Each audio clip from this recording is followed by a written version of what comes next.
Welcome to the Santa Fe Report. I'm Norm Morrison, and we're shooting again this evening from my portico at Casita de Morrison. I received some unfortunate news from a good buddy of mine late this afternoon.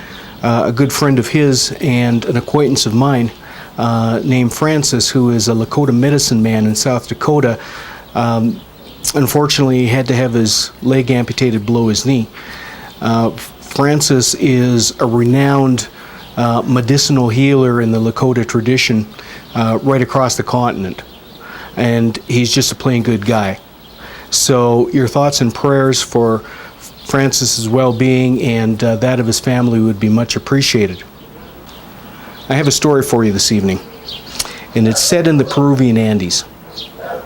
It's about a Paco who is the equivalent of a shaman in the Q'ero tradition of the Andes Mountains. And this Paco is walking down a mountain path, and in the distance he spotted a figure coming towards him. And as he got much closer to this figure, he discovered that it was an old woman walking with the aid of a staff.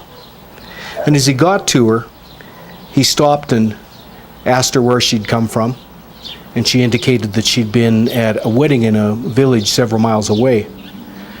And then he went on to ask her where she was going to, and she said that she was going home, which was across the mountain, which was quite a few miles distant.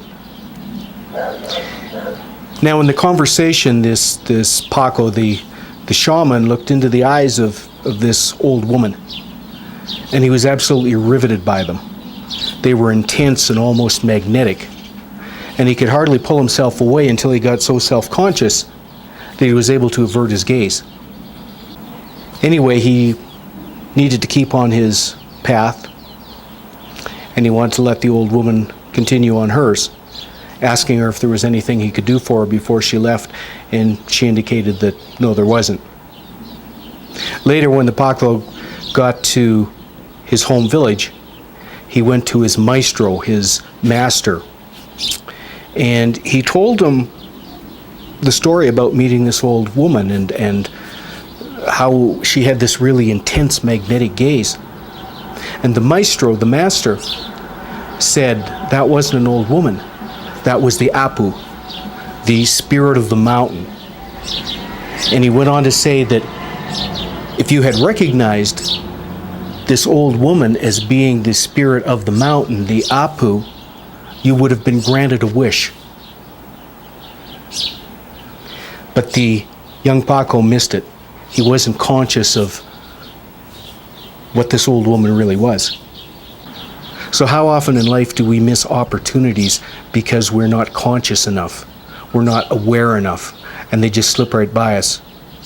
Or even worse, how often do we not recognize those opportunities on purpose because even though the opportunity might be absolutely wonderful, it might require great change in our life.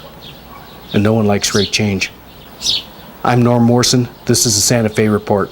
Have a good evening, folks.